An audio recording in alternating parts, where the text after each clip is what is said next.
Hello, and welcome to Across the Omniverse, a podcast from Cinema Sangha. My name is Devin Faraci. I'm one of the hosts of the program, joining me as he traditionally does. My name is Dirk Faraci, and Davis Tefler happened to be nearby and intact, and he was wearing a suit. How are you, Devin? I am okay.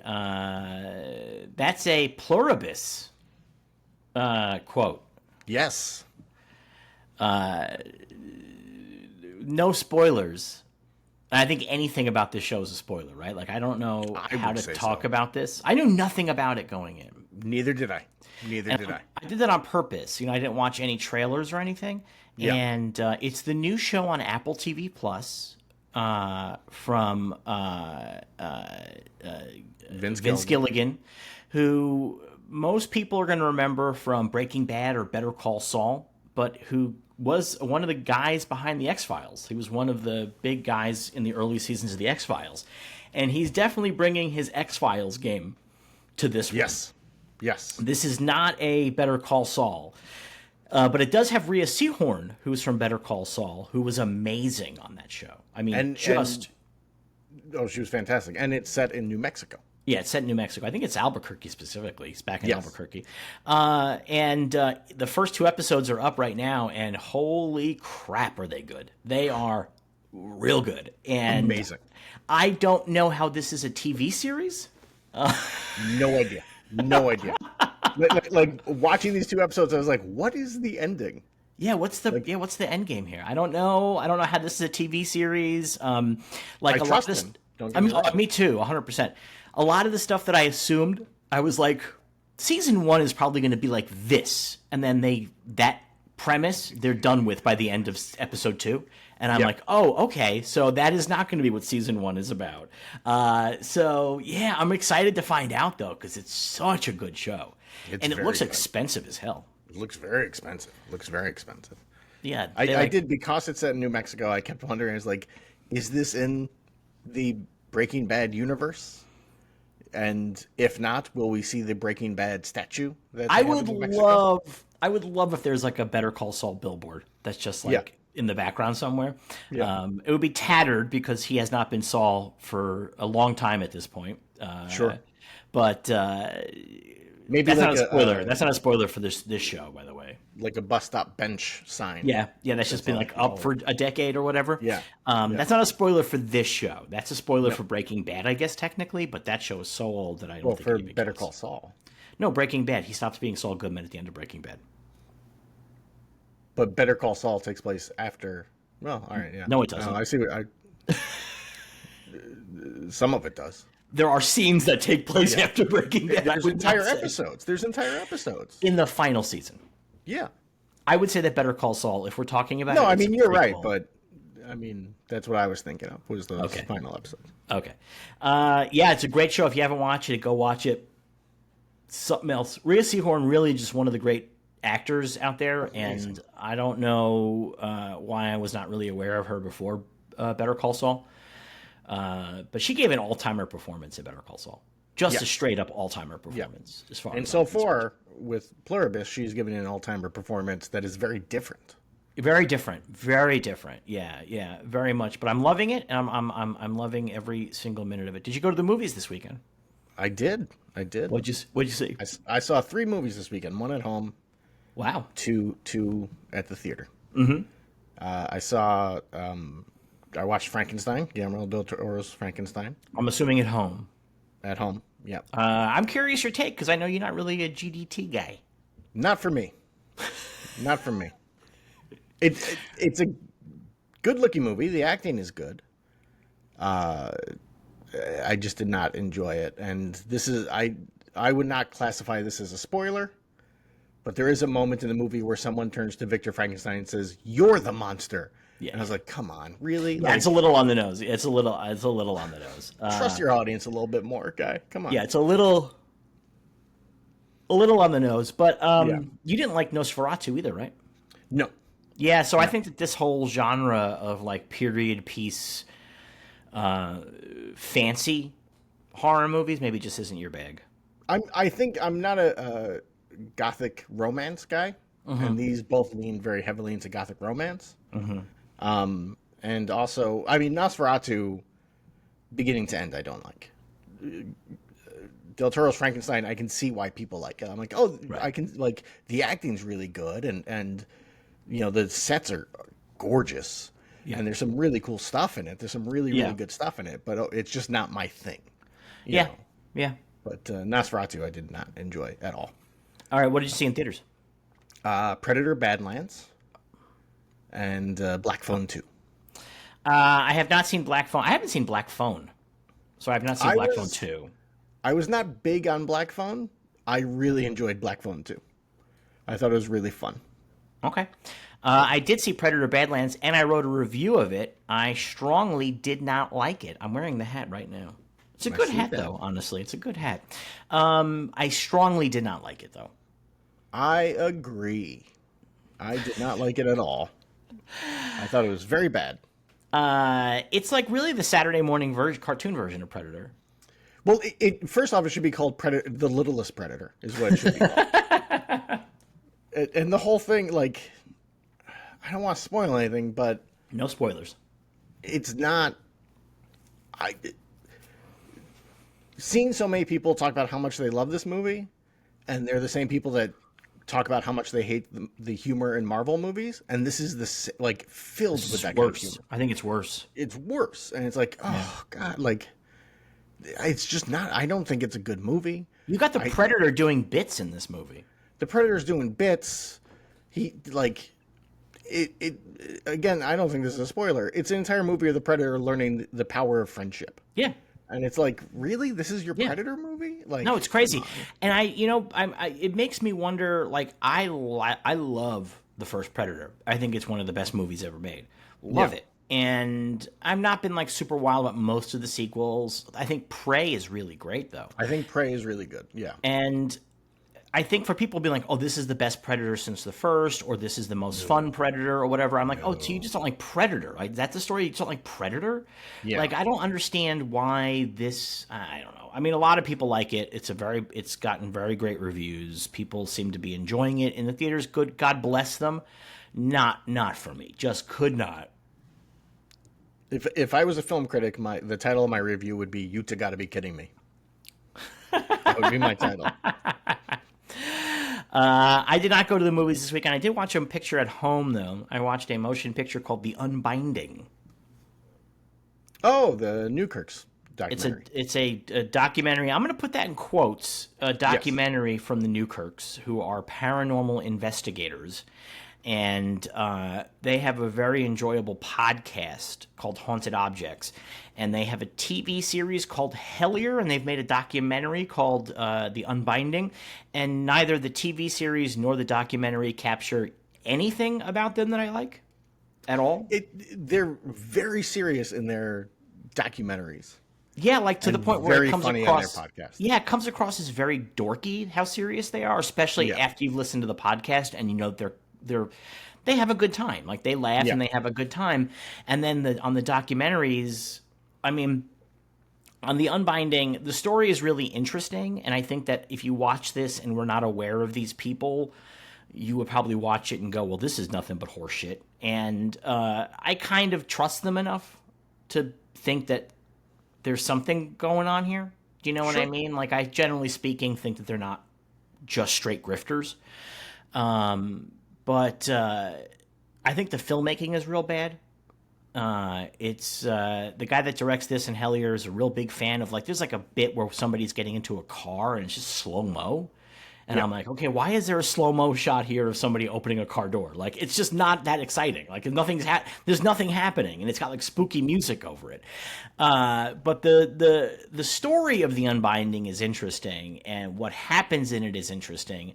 I just wish that they were allowed to have a little more personality. Than what they have in these things. So, it's their choice. I mean, they make them themselves. Yeah, they make it themselves. I don't really understand why they do it this way. It kind of is honestly baffling to me. Like, because they really are, like, their podcast is like a tremendous amount of fun. And they have a very similar take on the paranormal that I do. So I find them very interesting to listen to, and I think they generally know their shit and they're like properly skeptical. They're not like skeptical like in a no fun way, but they're also not like, they don't just believe everything. You know what I mean? They actually go over like, what are the arguments against this, you know? So I appreciate that, but just the seriousness of the Unbinding is just like, ugh. Yeah. However, there is a bit in which the Jesus is ripped off a cross and the cross is left on the wall. And that was pretty cool. Yes. And I'm going to assume it really happened because, again, I have listened to a lot of hours of these people on their podcasts, and I don't get the impression that they are generally full of shit. No, I don't think they are. I don't think they are. You know, I think, like you said, they're a healthy amount of skeptical, but I don't think they're making things up. Yeah, that's the thing. I don't think they're like Zach Baggins or whatever. Because I think if they were, their documentaries would be more exciting. Like, well, something would happen in them occasionally. Yeah. Like one of the big moments in Hellier, which I like both. I like Hellier more than I like the Unbinding, both seasons of Hellier.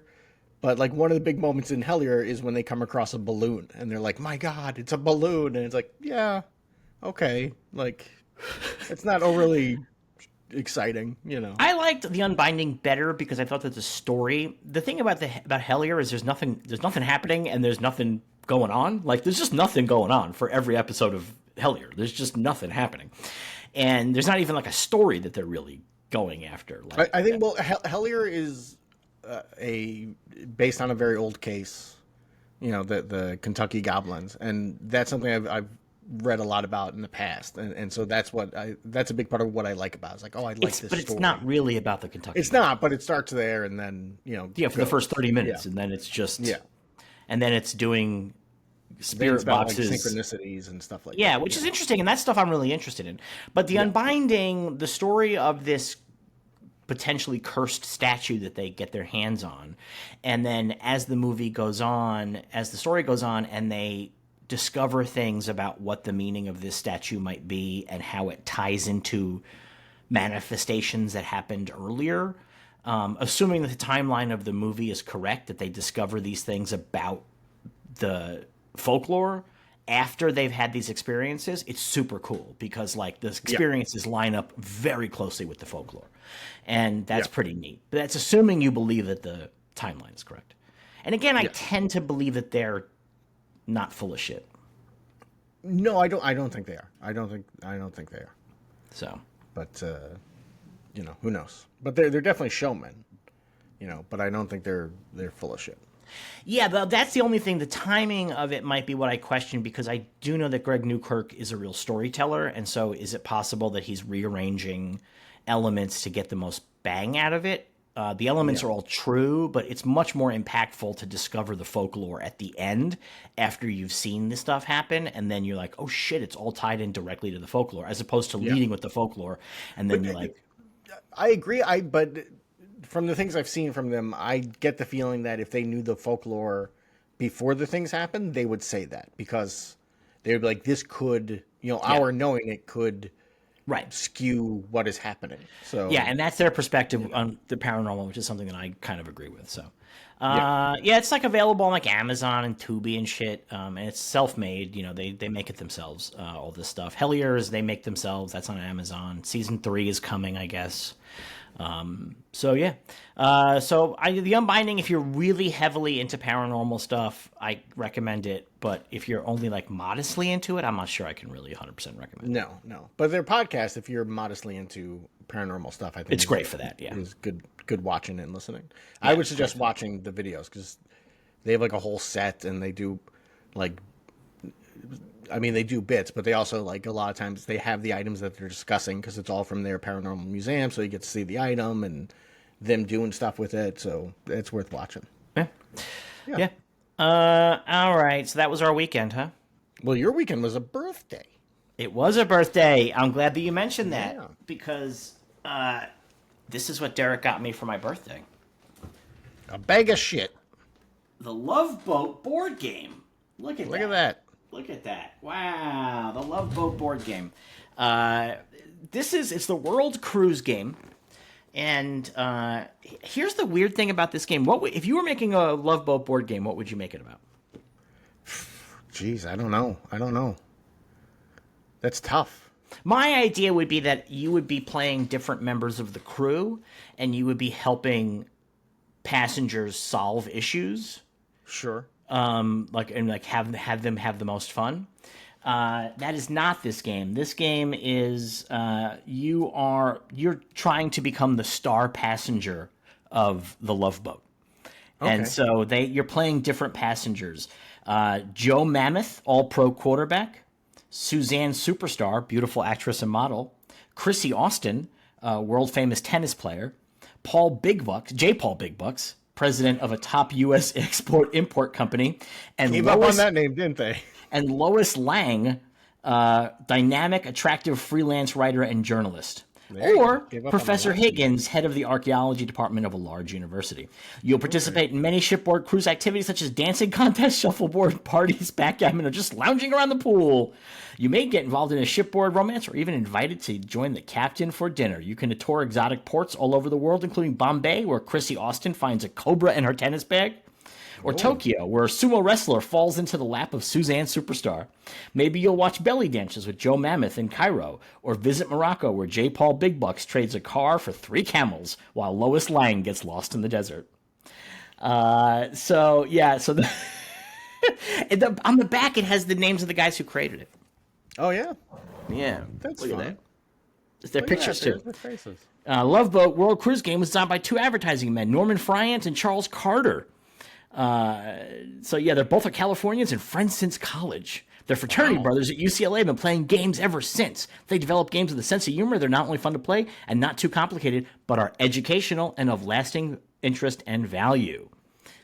So, thank you for the Love Boat game. You're welcome. So that's one of my birthday gifts I got this year from my beloved brother, my beloved baby brother, Derek Faraci. Very nice gift. Thank you. It's been sitting in my house for weeks. Yes. Because you sent it to me a long time ago, and I didn't want to open it. I knew what it was. You told me what it was, but I was like, I'm not going to open it until my birthday. And so I did. I had to order because it was on eBay, and I didn't want to risk not getting it. Yeah. Fair. Who knows how many people are out there trying to get Love Boat board games. It's possible. It's a hot commodity out there. Yeah. All right. We got any news this week? We do. Warner Brothers had their quarterly stakeholders call, and on that they said that Lanterns will be coming out in early 2026, which seems to wash away rumors that it would come out after Supergirl, which is set for summer, so that would be mid to late 2026. Yeah. So we might be seeing Lanterns still in the winter or early spring, it sounds like. Yeah, could be. I would say probably Q1 is my guess if he's saying early 2026. Usually in that kind of meeting, that's what that means. It would be Q1. So the first 3 months of the year. Maybe March makes a lot of sense. There you go. Yeah, I mean, that'd be nice. I'm excited to see this. I'm excited for this program. I am hopeful. Looking forward to it. Swaybox Studios, who are making the dynamic duo, are holding online auditions on November 15th for people to be in the movie. So go audition to be in the dynamic duo. There's been images of their sets. Yes, the video they made to promote this, they show some behind-the-scenes footage of making the movie. Not the characters themselves, but you see like a car and like some other bits and bobs. There's a bit where there's like it looks like a police, a detective's office in a police station, perhaps, and it's full of boxes with documents, and it's got a map on the wall with pins in it. But what's really interesting is that you can see one of the puppeteers standing behind one of the windows, and it gives you the sense of the scale, which means these puppets are fucking enormous. These are giant fucking puppets. If you watch the other videos from Swaybox, like the video they did showing how they would do their stuff for the Iron Giant, if they were to remake the Iron Giant, and they make a puppet of the kid, and it's like 3 feet tall. Yeah, it's a big puppet. It is not small.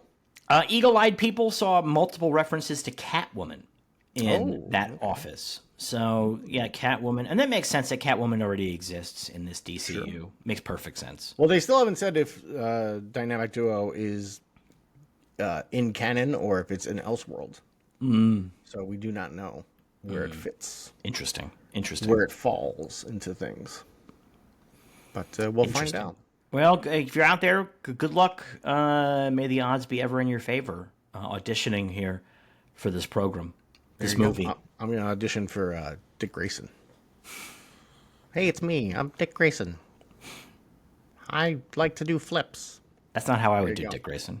No? How would you do him? Hey, Batman, I'm Dick Grayson. I'm here to do some flips around. Look at my tight little booty shorts. Oh, boy, my butt's so juicy. All right, I can see that. Gosh, Batman, I want to wear those little Peter Pan boots. That's a little like early 2000s Nickelodeon cartoons. Where everyone's got those giant eyes. And supposedly they're still making them for kids, but they're clearly for adults. Yeah. All right. In other news, Alan Ritchson confirms that he is in talks with DCU for a messier role. He said, yes, that's the conversation I've been having with him is like, I want to play somebody a little messier. And I told him, I said, if I'm doing this, I described to them the kind of personality that I'd want to play and what that would mean to their world. And I think it's something everybody wants to see right now over there. So yes, I want to play somebody a little dirtier than your typical clean-cut protagonist. So, confirmed, he's playing Pigpen.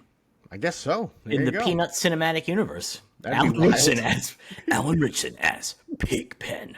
It's like a 6'6" Pigpen. He comes in a cloud of dust. 400 pounds. He's like, I'm here to clean up this town. I'm not going to clean my body, but I'm here to clean up this town. That's what we're looking at. I don't know what Alan Ritchson sounds like, so. Not Is it like that? No? No. He's got a bit of a high-pitched voice, actually, a little bit. I'm not here to clean up my body. I'm here to clean up this town. Not that high-pitched, although he can go that high-pitched. If you watch some of his comedy stuff, when he screams, he does like a high-pitched scream like that. But, yeah. Any guesses on who's a messier character? I don't know. Which messy bitch is Alan Ritchson going to play? Yeah. I was thinking about, I was like,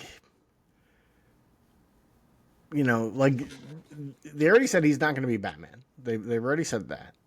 And then it's like, is it Green Arrow, maybe? Or like... He's too big for Green Arrow. Right? Yeah. Seems weird. Well, that's the problem, is he's too big for almost any of them. Like, he's a giant of a man. Yeah. It's weird. Like, everyone's going to have to stand on apple boxes around him to be taller. Like, Batman has to... Like, in my mind, Batman has to be taller than Green Arrow or Booster Gold or something, right? What if he's Martian Manhunter? He'd be a pretty good Martian Manhunter. Yeah, he would be. I mean, is he messy? Is an Oreo addiction count as messy? I don't know. He's pretty clean cut, actually, Martian Manhunter. Maybe he'll be Major Bummer. How about that? Beloved DC 90s character, Major Bummer. Oh, Derek's having a cough. Yeah, Major Bummer. That was like the attempt to appeal to the slacker generation, Major Bummer. Yes. So that was How long did he last? They were like the kids love that hate comic. Let's do something like that, but with a superhero. I just got the big volume. I think it lasted 12 issues. I got the big volume 1 of Hate. They did a big giant reprint of Hate. It's got like a ton of issues. I just got it. It's sitting on my coffee table. I haven't started reading it yet. I haven't read Hate in a long time. I bought them all digitally like a year ago, and I have not dug into them, which I think included that new one he did. Yeah, he did one where Buddy's older. Yeah. And he's gone MAGA. Yeah. Of course, Buddy Bradley goes MAGA. I totally buy it. Yeah. All right, what else we got? A lot of Gen X went MAGA. Yeah. They sure did. Tony Dalton was on a podcast, and he said he's returning to Daredevil Season 2 as Swordmaster, and he was injured on set. Oh, no. That's bad news for Tony Dalton? In theory, Swordmaster action. That's bad news for Tony Dalton, but really? Can you not hear me? Oh, they got injured. No, I can hear you. Okay, because I know we have some technical difficulties sometimes. I was like, wait, is he not responding to me at all? Bad news for Tony Dalton, but good news for us. Yes. Always happy to see more of the Swordmaster. Always more happy to see more of the excited. Swordmaster. Yeah. We're not going to see more Hawkeye. No, it does not seem like it. That seems pretty No. unlikely. Pretty unlikely. Yeah. Yeah. Jeremy Renner in a spot of being a gross person trouble. Yeah. Yeah, he's really having a hard time right now. So I guess, don't look forward. I guess Hawkeye he's done. Goodbye, Hawkeye. We have a new Hawkeye anyway, so who cares? Yeah, we got another one, and he's retired with his family. They're off Exactly. doing stuff. They're off doing stuff. Yeah, perfect. Or Perfect. he'll ending show for up, Hawkeye. and they'll be like, why do you look so different? And he's like, oh, I got plastic surgery. I'm very vain. And there you go. Yeah, it could be it. It's going to be Alan Ritchson. He's like, he wanted to play a messier guy. He's like, no, we don't want you to play Jeremy Renner. We want you to play Hawkeye.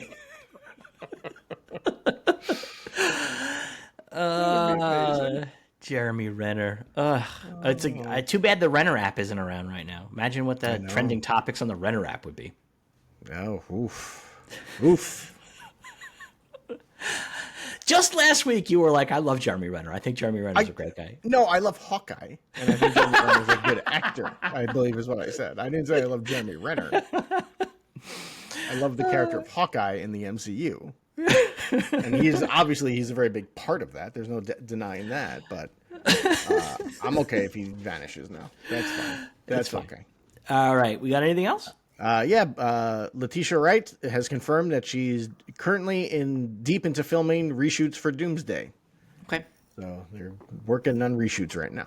Makes perfect sense. Again, this is a thing we've talked about before. Reshoots are not a bad word on these kinds of big movies that very often they'll go into the edit and come back and realize they need to punch something up or something isn't working.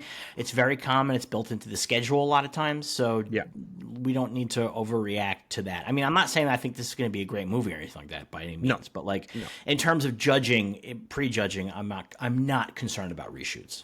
Yeah. Yeah, so. Which also I forgot to put in the show notes, but Supergirl is also doing 2 weeks of reshoots right now. So it's reshoot season. That's interesting because they wrapped that a long time ago. Yes. That's actually very interesting to me. I am kind of curious what 2 weeks. 2 weeks of reshoots is not nothing also. It's like normally right now with Doomsday, they wrapped Doomsday a little bit less than a month ago.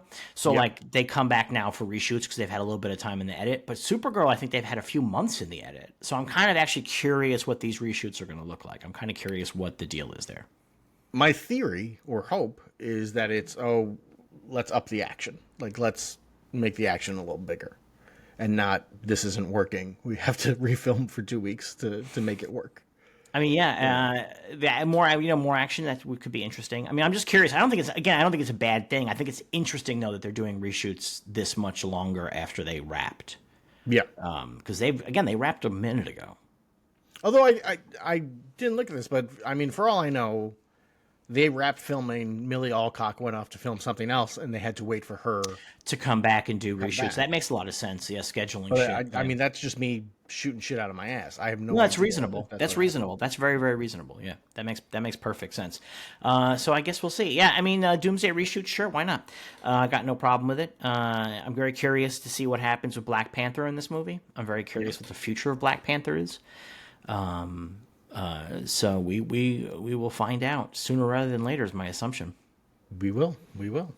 Is there anything else that not news, but fun to think about is this past weekend was the original release dates for Blade and Doomsday, back when it was called the Kang Dynasty. So I hope everyone enjoyed their 2 Marvel movies this weekend. Wow. And we'll see what happens. That's crazy. Boy, we really definitely live in the alternate universe, huh? We do.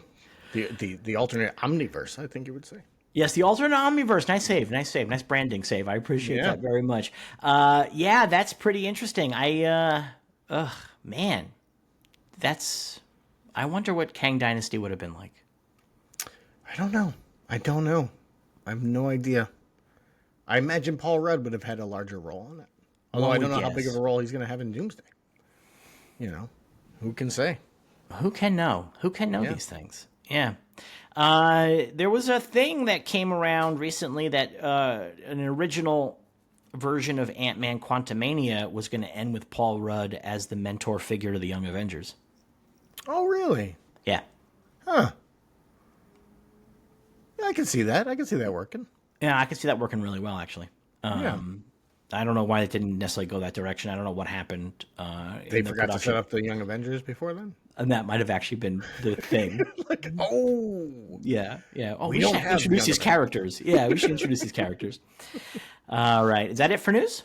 That's all I got for news. All right. We got letters this week. We got letters. Clay says, why do you guys think Sony is wasting so much time and money making terrible movies based off of Spider-Man characters no one knows, Venom aside, when they've got Spider-Gwen right there? Is there some sort of rights issue stopping them from doing it live action or something? Well, they're not making those movies anymore. So No, that's the they first stopped thing. making those. They Yeah. stopped. They realized that they were throwing good money after bad on those. They were Yeah. not working, and they've dialed it back. Why no Spider-Gwen? I don't know if there's a good answer to this. I think very often with these kinds of situations, it's about the race to development.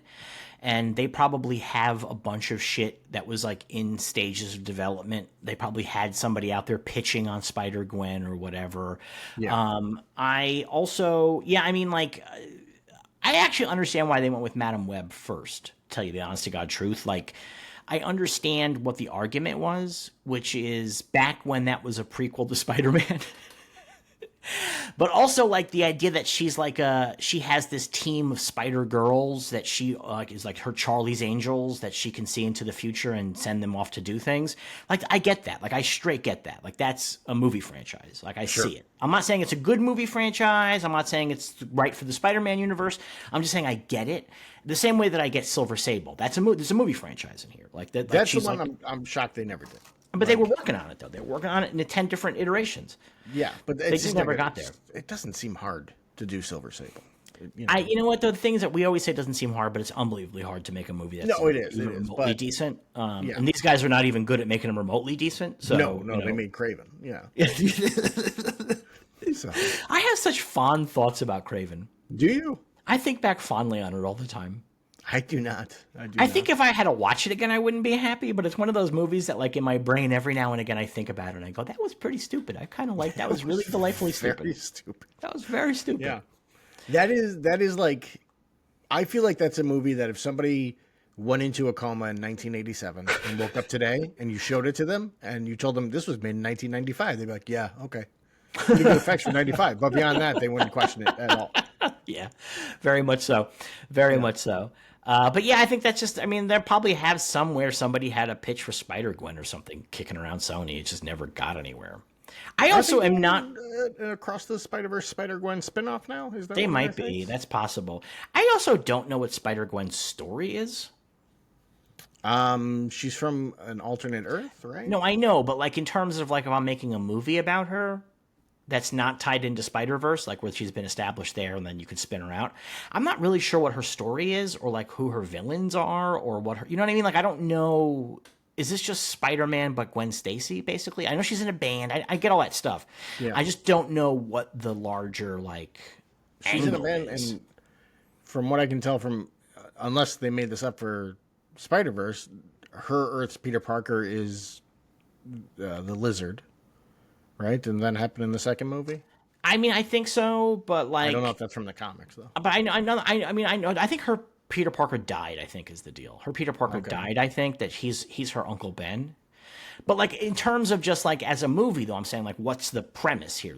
Is it just Spider-Man, but it's a female who plays in a band? Like I mean that I guess that's enough to do a movie, I guess. But I'm not really sure what her, you know what I mean? Like what the launch point for that is. Yeah, yeah. Like as to say like, oh, how is this different from Spider-Man? Yeah. Is Gwenpool still around? Gwenpool is still around, but she's not related to Deadpool, actually. That's her actual name. Her name is Gwenpool. Really? Yep. Okay. Yep, she sure is. All right, what's our next question? Mark says, greetings, D&D. In terms of buying comics, although I prefer a physical book in my hands, I mostly get digital and occasional trade paperback. When I do go into a comic shop, it's overwhelming. Do you guys just go in and poke around, or do you typically have an idea in mind of what you're looking for? You go first. I usually go in to poke around. 99.9% of my reading these days is digital, especially like when it comes to DC and Marvel. But when I go to a comic shop, I poke around, and at that point, I look for indie stuff that looks more interesting to me, that pops out to me, and that's what I'll go with. Yeah. I will go sometimes to poke around, but normally I have a comic book store pretty close to me. It's a good comic book store, secret headquarters, very good comic book store. I generally go there when I know there's a book out that I want. I don't buy a lot of floppies anymore.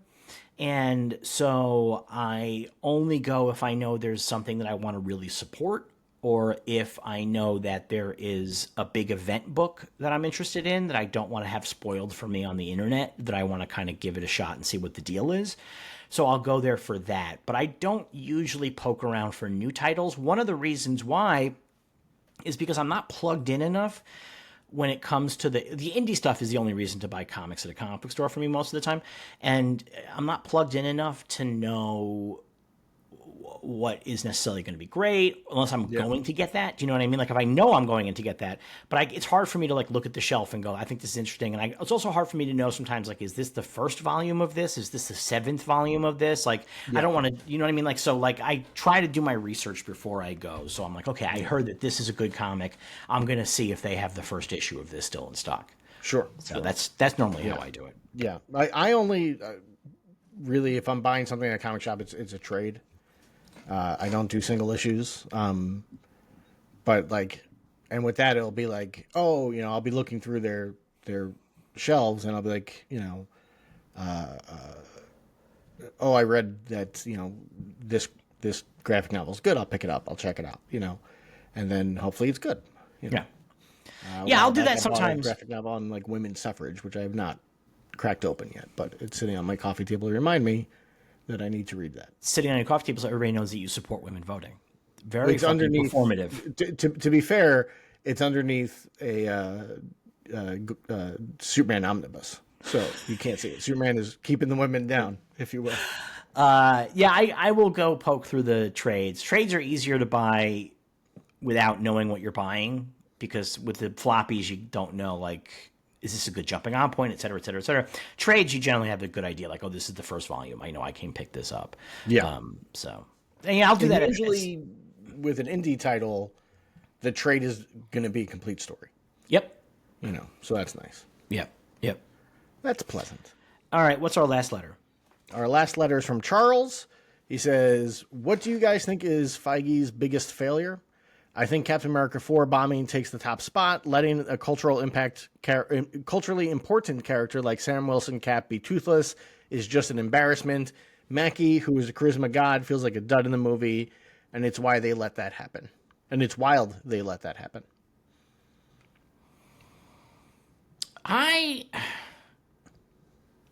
I am not convinced that Sam Wilson Captain America is that culturally impactful. I understand the argument here that it's the black Captain America and that's a big deal. Yeah. I'm going to say that iteration of the character is not like super culturally impactful. Like, I don't think it's made like a huge imprint on people in any significant way.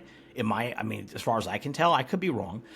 He is still Captain America in the comics right now. But also there is also Captain America. Yeah.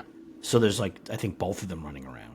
I'm not going to stand up for Brave New World exactly, but I am going to say that movie was almost totally reshot. They fumbled the movie, and I don't know if it's like they let it happen. I think that they fumbled the film. Whatever they shot originally did not work, and then they came back and did reshoots, and it still didn't work. They never nailed it, and I think that I wonder if, in fact, that premise that this is an important character to get out there is made them push this movie forward faster than they should have. I mean, I don't disagree, but it's the big mistake there to me is they were like, okay, we're going to do this Sam Wilson Captain America movie. What's it going to be? It's going to be, are we going to do where he takes on the reins and has to prove himself? No. We'll do that in a TV show. And then we'll do a movie where he wraps up all the hanging threads from the Hulk movie from 15 years ago. And I think that's the mistake. I think the movie should have been what the show was him coming to accept the role. and be focused on him and not on, the Hulk stuff. Like, it's crazy to me that the entire movie is him cleaning up other people's storylines. I think that's the mistake they made there. I would say that Feige's biggest mistake. That, by the way, is not what I think is his biggest mistake. I think his biggest mistake is, I'm going to say it honestly. I think the biggest mistake was Endgame. I think that creating an endpoint for the universe was a bad idea. I think that I understand, like, at the time it was exciting. It was never done before. Like, we're going to wrap up stories here. Very cool. Like, I'm like not against that on the larger sense. But the momentum that died after that, and obviously some of that is the pandemic that really kneecapped them in a very big way.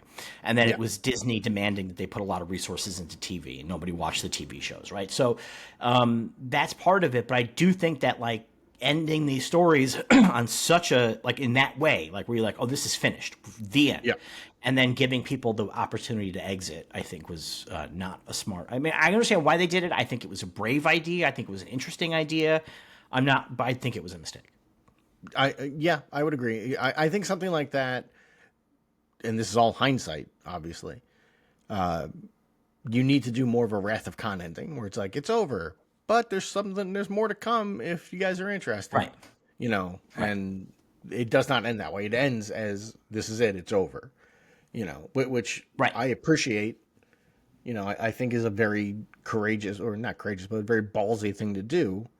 And it worked. The movie made, $2 billion, but it also told people, like, okay, you can walk away now. You don't need to see anything else. Right. So your favorite characters are done. You don't have to worry about it anymore. Yeah. And that's how you end up being like, hey, here's Robert Downey Jr. He's back. It is because he didn't do a good job. Yeah. It is obviously, I think that was an issue. But yeah, I know that Charles is a big hater of Feige. I happen to know this. So I'm sorry to say, Charles, I don't hate Feige the way that you do. Charles has a burning hatred for... In fact, if I were Kevin Feige, I would perhaps tell my security detail about Charles. I would consider doing that. Yeah. Although I would say the big mistake he made, and this is fully from outside, I'm not part of their discussions, is he should have fought harder against Disney's demand that they put out a bunch of shows. He should have been like, no, we're going to hurt the brand if we put out too much stuff. What he should have done is he should have left after Endgame, frankly. Yes. Here I am. That's it. Mistake. The end. Yeah. Like, he should have been like, I'm out. Goodbye. Yeah, exactly. Yeah. He could have gone anywhere and gotten a gajillion dollars to do whatever he wanted. So. Yep. Yeah. I would say that's it. Where can people send in their letters? They can send them to ask.cinema.sanga@gmail.com. In the subject line, put what show you want it for, Bad Batch or Across the Omniverse, and then one question per email, please. And it is Omniverse, not Oomniverse, as our previous episodes have called it. Are you gonna read this correction? Yes, because Joe sent us a correction. We discussed this on Bad Batch, but I don't know if Joe listens to Bad Batch, so I want to make sure he gets his due credit where he sent it for. Hey guys, I didn't email after the first rebranded episode because I thought a bunch of people, of other people would have pointed it out, and I didn't want to be an obnoxious pile-on. But since it didn't get mentioned and the artwork hasn't changed, I guess I should say your title is misspelled in the cover art. It says Omniverse instead of Omniverse. Sorry, that's still obnoxious, isn't it? Joe is not obnoxious, and because of that, I also, you pointing that out made me go through all the pieces to find that in our opening titles here on YouTube, it says Oomniverse, 2 O's in the beginning. So please don't hesitate to point out when we screw up. Yeah. Because we're going to do it a lot. Yeah. Yeah. Hopefully never to that level again. This is embarrassing. That's pretty bad. Yeah. We should actually make a t-shirt with Oomniverse. Across the Oomniverse limited edition t-shirts. Oopsieverse. The Oopsieverse. All right. You ready to talk about the next episode of HBO's Watchmen? I am. We tell them we told them where to send the letters, right? We did? Yes. Yeah. Okay. I zoned out. Okay. Let's talk about Watchmen.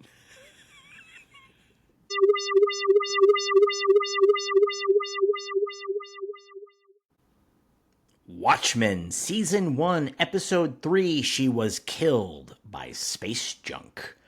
We start with Laurie Blake is her name now, but we know her as Laurie Juzepek, daughter of Sally Jupiter, and Silk Spectre 2. And we also know her from her hit comedy program, Hacks. This is my first time. Is what I know her from. You don't know her from Hacks? I know her from Hacks, but I know her from Designing Women. That's where I first, I like when I think of the actor, I think Designing Women.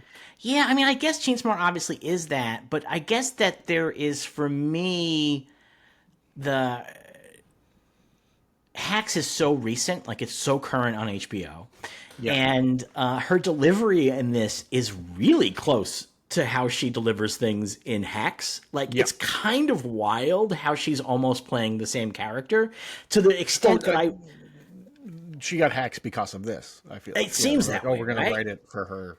Like, it's so funny because, like, you almost imagine, like, on Hacks, they should have a storyline about her having her ex-boyfriend's dildo. Like, that just feels like a Hack story. Like, it does, But it is the great Jean Smart, who is amazing on Hacks, by the way. Yes, the last season of Hacks, I had a little bit of a. I quit like 3 or 4 episodes into the last season. I gave up. Yeah, every season is the same story. I got bored. Yeah. Oh, they're not getting along. Oh, they're gonna work together. Yeah, they kind of hit that note maybe one too many times this season, and it sort of hit a point where I was like, the ending. The problem is they have these. Every season has a great ending. And so, like, it makes me come back. You know what I mean? Like, oh, that's a great ending. What's going to happen now? And then what's going to happen now is it's going to be they're going to fight, and then they're going to break up, and then they're going to get back together. Yeah. Yeah. Because at the end of also started the opening of this season, the latest season. What was that? 4, right? Season 4. I thought it was a dream sequence at first because it was so like goofishly dramatic. Yeah, where like they walk into the room and they're face to face. But that's the ending of last season. That's the last shot of last season. I'd forgotten that, and then like watching this, I was like, this has to be like a dream thing or something because it's so overly dramatic. And then it wasn't. I was like, oh, this show. I think it lost me. I was like, this is too much. And then I thought for sure they were going to come together over the HR lady. Would be like the thing that they would have to overcome would be like standards and stuff. So they start working together again, but they were still arguing all the time. I was like, this is just boring. Like, I'm just not into it. So I quit. They stayed pretty broken up through pretty much the whole season. Yeah. Yeah, more or less. So we open with Laurie Blake going into a Dr. Manhattan phone booth where you can sit down and you can send a message to Dr. Manhattan on Mars. Love this concept, by the way.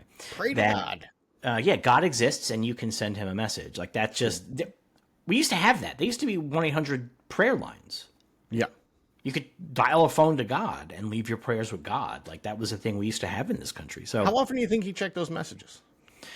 I'm going to say either never or because he's technically omniscient as they're happening.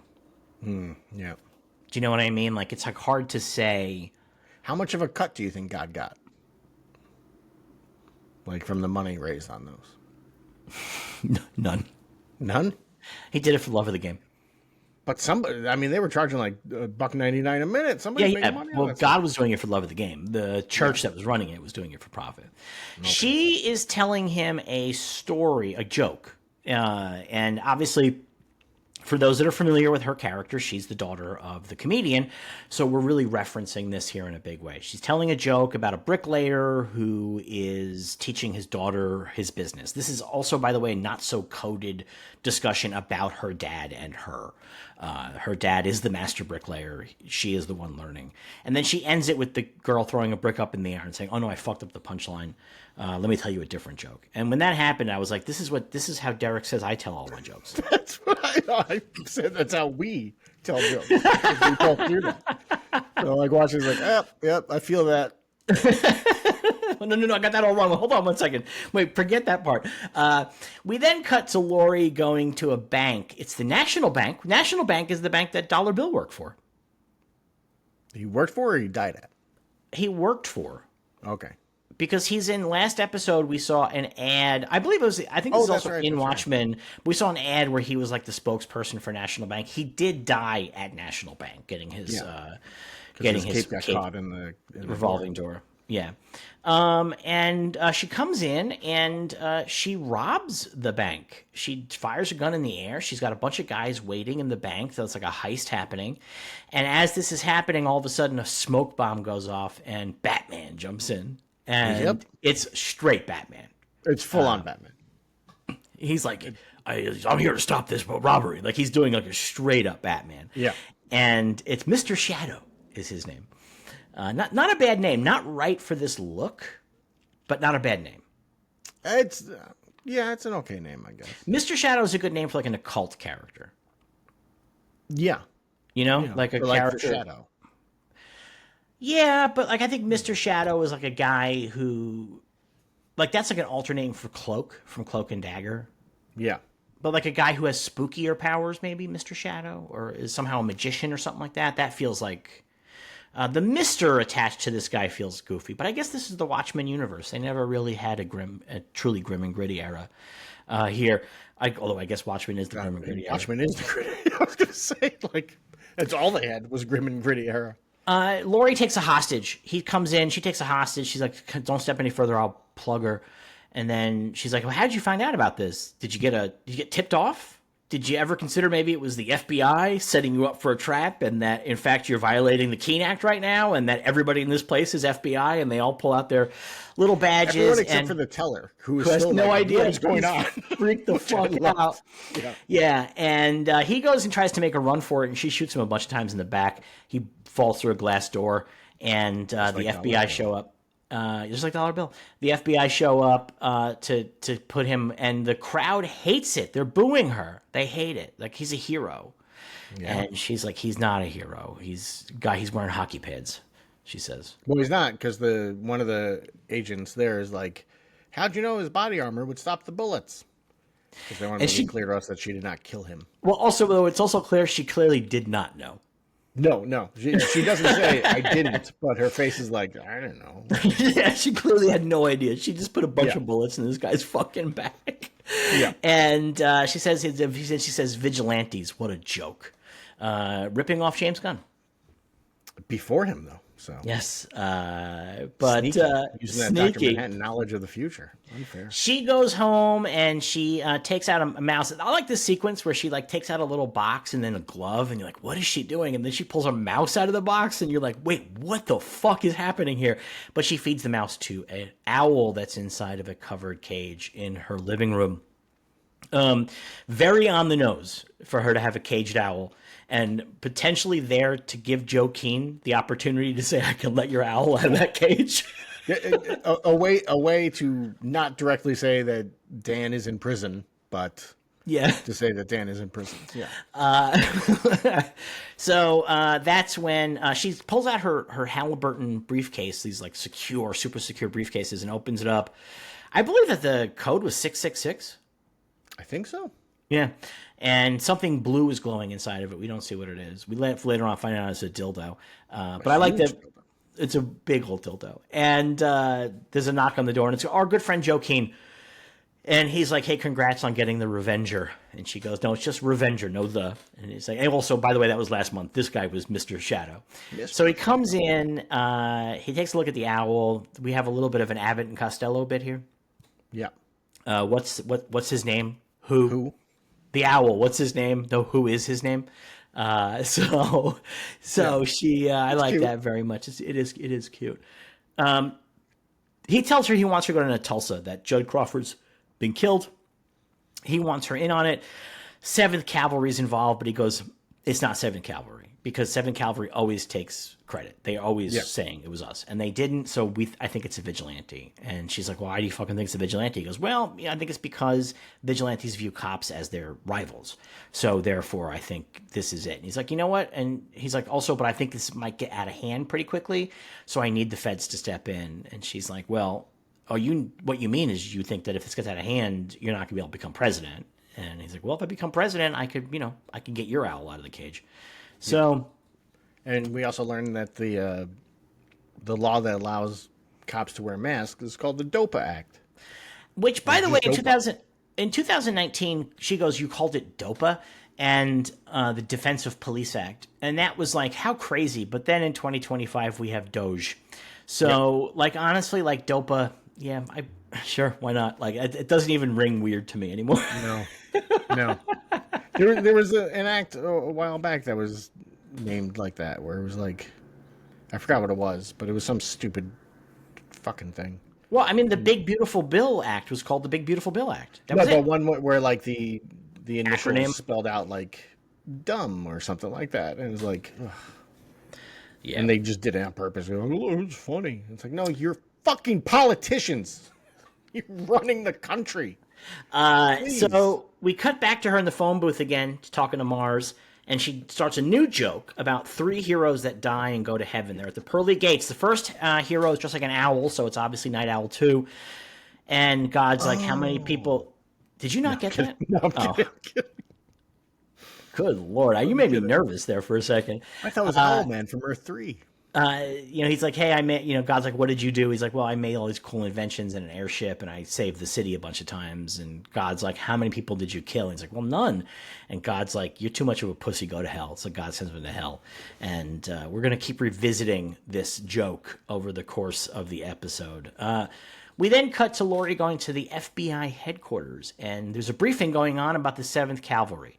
And we meet Petey, Agent Petey, whose Peteypedia is giving important behind-the-scenes information on the world of Watchmen that is not available anymore technically, but people have saved it. You can find it. The Watchmen Wikipedia has it. There's an archive link to it that exists.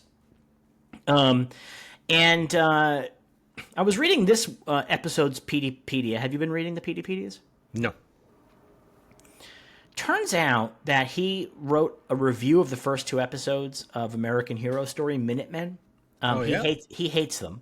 Okay. And in this episode, we learn that he's a historian and that he did his thesis on the police riot of '77, which led to the passage of the Keene Act. And he doesn't like them. He's criticizing them for being really inaccurate, like crazy inaccurate. He's also criticizing Hollis Mason's Beneath the Hood for being super inaccurate and saying that Mason was an idiot. And then he implies that Hollis Mason was gay. Okay. Because in Beneath the Hood, or Under the Hood, Beneath the Hood, right? Beneath the Hood, Under the Hood? Under the Hood. Mason, he's a mechanic too, so I think that's the plan. Right? Yeah, I think that is the pun. But Mason says that he thinks Hooded Justice was gay with Nelson Gardner and Captain Metropolis. And Petey's like kind of offended by this and says that maybe this is just a sign of Hollis Mason being super homophobic, or maybe it was a sign of his own proclivities. And he goes, I'm not saying just because he wore booty shorts and shaved his legs every day to go out in public meant that he was gay, but he never did have a wife and he died a bachelor. And so Agent Petey's throwing some shade at old Hollis Mason. All right. The deputy director is giving sort of the lowdown on the 7th Cavalry and on the White Knight, information that we already have in the survivors of the White Knight. And there's like a PowerPoint presentation going behind him, a slideshow. And all of a sudden, the Rorschach Diary pops up. And this is a really interesting choice because Petey talks about how the Rorschach Diary became sort of the organizing principle for the 7th Cavalry. And the cover itself and that concept is heavily related to the Turner Diaries, which is a real life. It's a novel about a right-wing uprising in the United States of America, and it leads to a race war, at the end of which all non-whites are killed in America. But it has it's sort of like instructions for how to do it as well as a novel. It's a novel that tells you how to do these things. And it has introduced into the culture some terms like Knight of the Rope is a thing that comes from that novel, and it is something that right-wingers will talk about still to this day. The Turner Diaries was really important to Timothy McVeigh in his destruction of the Oklahoma City Federal Building. And to this day, it continues to motivate right-wing terrorists. It's definitely a big text. I have never read it. Neither have I. Never will. I want to read it. I'm very curious about it, like as a book. but I'm also concerned about ordering it. Seems, although actually now with the current administration, maybe if I order a copy of it, I'll get like points. I'll get points. Yeah, they'll keep me out of the camps if I happen to have, if I can pull a copy of the Turner Diaries off my shelf. Because I'm always interested in this kind of stuff. I'm always interested like in that, like the Left Behind novels. Like I'm super interested in them. You know what I mean? Like because this is fiction that is written as straight propaganda, and in the case of the Turner Diaries, it's also written as field manual. So it's like very fascinating to me. It is very funny whenever the right wingers are like, "This is all propaganda," and it's like, bro, that's your whole deal is propaganda. Everything you watch or read is propaganda, straight, but like uncut, like pure cocaine propaganda. And they sell like kids books explaining quote unquote what America was meant to be. And it's Kash Patel, the director of the FBI, has a kids book where Donald Trump is a wizard. And the evil Democrats of this, and the leader of a kingdom, and the evil Democrats are trying to get rid of him. And Kash Patel is his knight defender. It's a children's book. There you go. And it's insane. It's absolutely insane. That's grooming. Yeah, yeah. I've never read the Left Behind books. I've never seen any of the movies. The only thing I've ever seen connected to those is way back when, in like 2009, 2010, somewhere around there. Rachel Maddow had the writers of the books on. Yeah. To discuss whether or not Obama was the Antichrist. Yeah. And they were like, he can't be the Antichrist because people think he might be the Antichrist. So it just doesn't work. Yeah. Like whoever the Antichrist is, no one ever thinks they're the Antichrist. That's the format. That's the setup because they have to trick the world. So if anyone thinks otherwise, they can't be. And I always appreciate that she had them on just to explain, like, he literally cannot be the Antichrist according to how it's supposed to work. The thing is, so I won't get too into detail here. There's no such thing as the Antichrist. There's nothing in the Bible about that. Nothing in the Bible about the rapture. It just doesn't exist. It's not real. But on top of that, the idea that that nobody can think this person's the Antichrist, that can't work anymore because everybody thinks everybody's the Antichrist. Peter Thiel just said Greta Thunberg is the Antichrist. So, like, I mean, you know, Mr. Rogers, I don't think anyone thought he was the Antichrist. I'm sure there was some guy. Yeah. You know what I mean? Like, 'cause remember Mr. Rogers, like, was like about like kindness and compassion. He did an episode where he put his feet in the same water as a black mailman. I'm sure there was somebody like, this is Antichrist stuff. Like, you know what I mean? Like, so that we live in that world, you know what I mean? So, yeah. I know everybody hates not everybody, but the Miss Rachel? Miss Rachel now. Yeah, Miss Rachel, you think she can't be the Antichrist, but I'm sure somebody's saying that Miss Rachel is the Antichrist. But also the Antichrist is a man, so it can't be Greta Thunberg or Miss Rachel. Okay. At least according to the people who talk about the Antichrist, it's a man. But there is no the word Antichrist is in the Bible, but it is not a person. It's like a concept. Like this guy was Antichrist. Like he didn't like Christ. Like like that's it. Like that's it.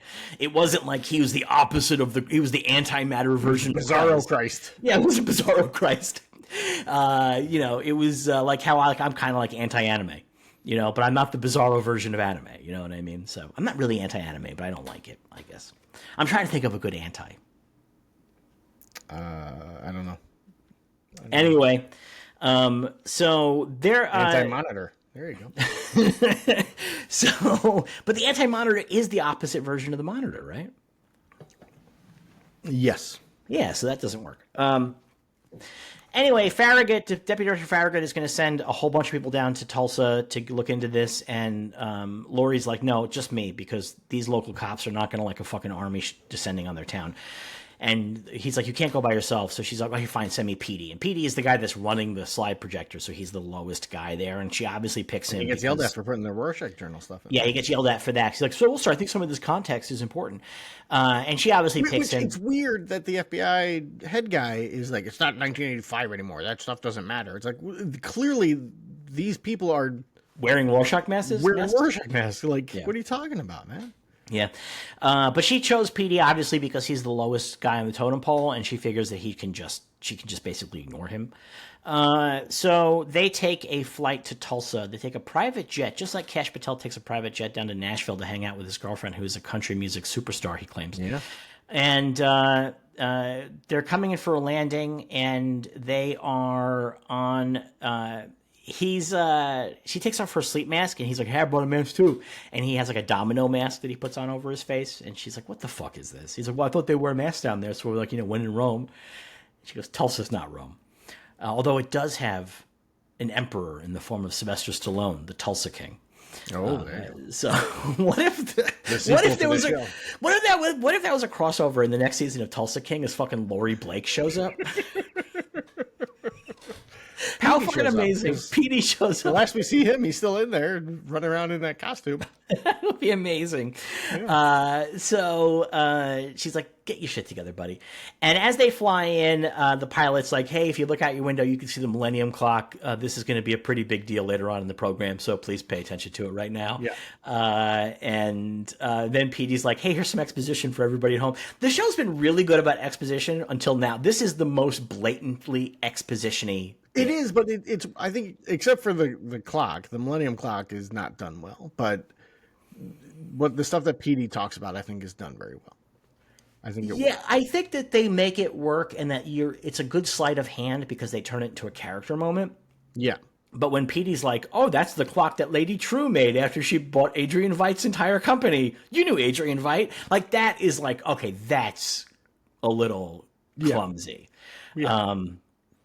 But yes, so they have a. It's funny, I've been listening to a podcast going through Picard season 3, and they point out whenever there's like exposition that the writers didn't want to have to do, but we're like, this is a sequel to a show that's like 20 years old, so we have to make sure we cover certain things. Right. And the way that they do it is because it would be like Picard and Riker talking about Deanna Troi, who they both know very well. Yes. And one of them will go, and Riker will go, well, Deanna, as you know, is an empath. And it's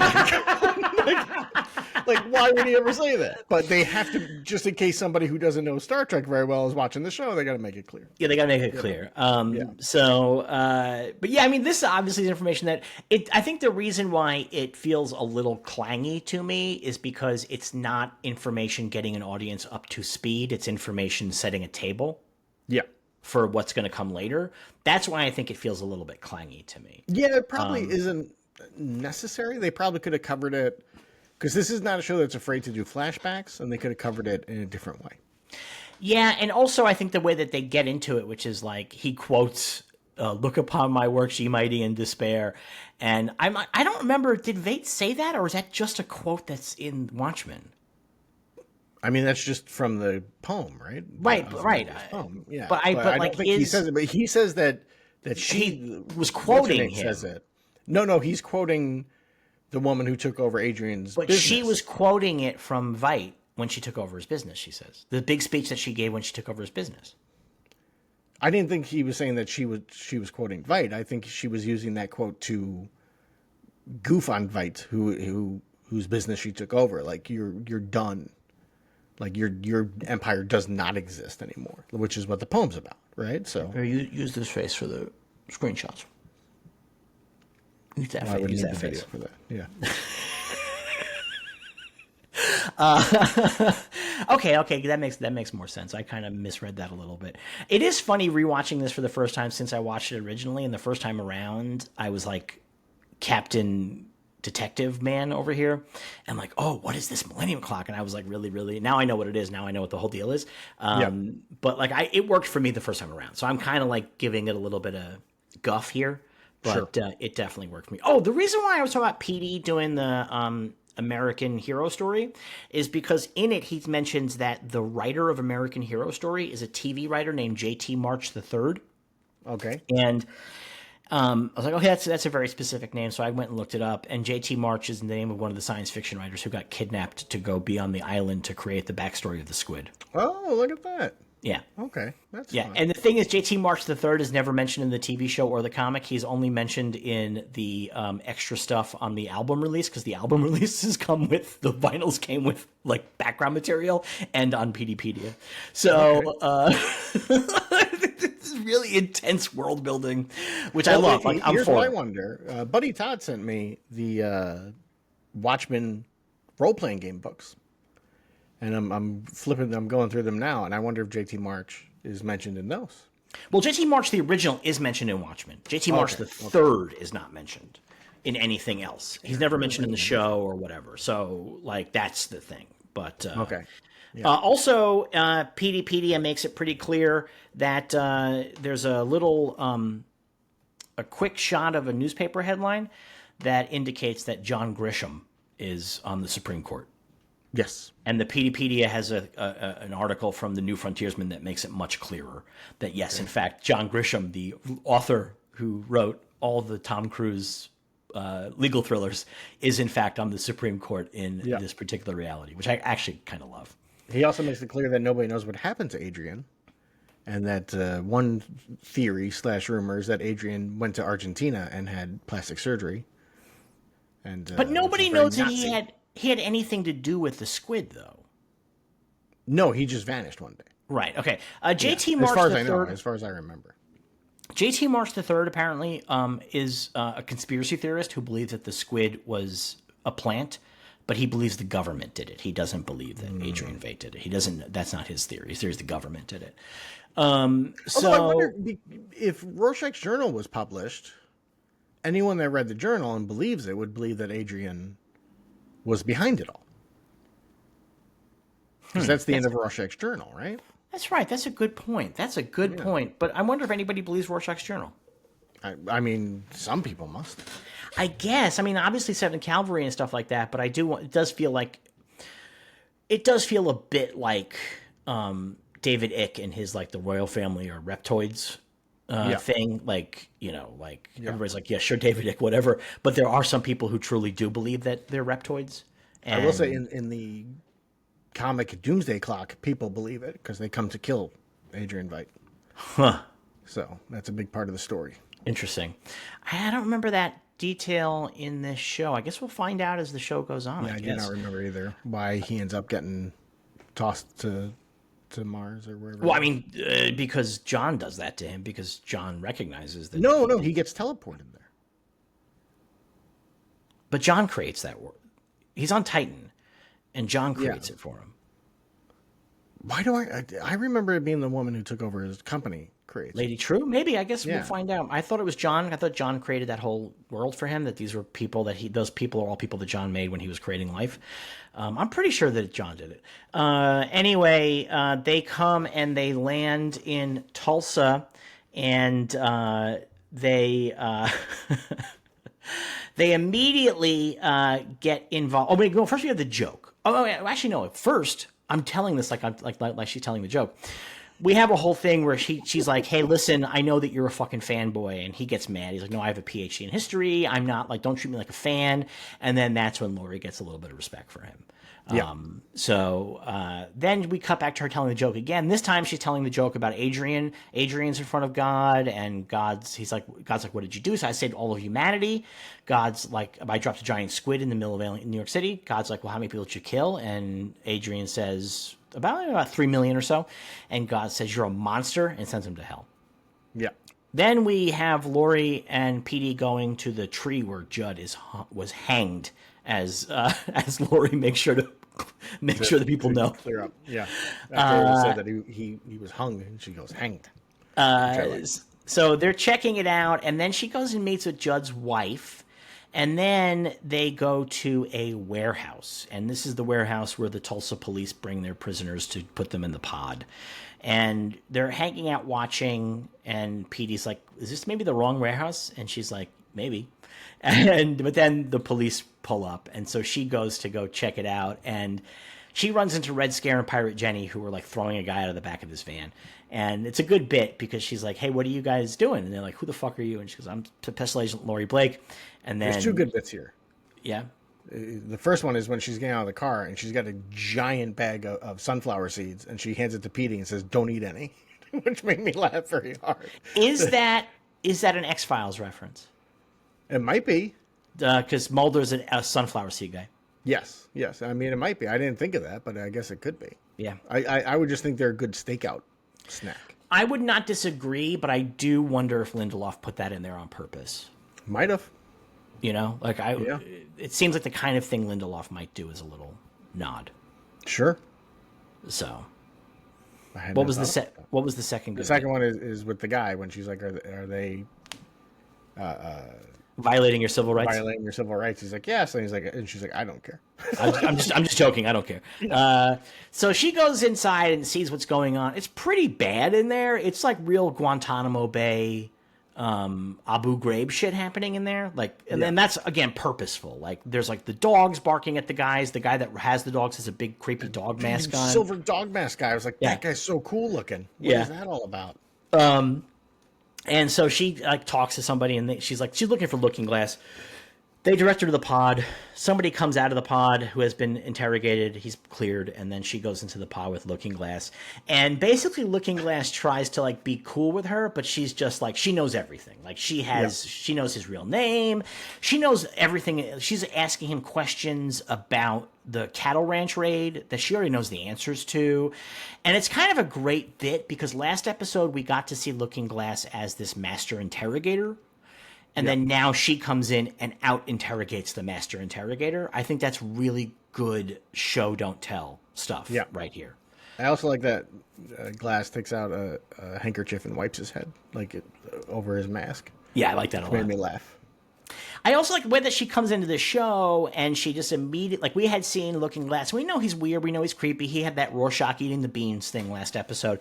But she also comes in and disrespects him in such a significant way in that she takes the remote control and starts fucking around with it while he's like, please just give me back my remote control. Which is such a great disrespectful thing.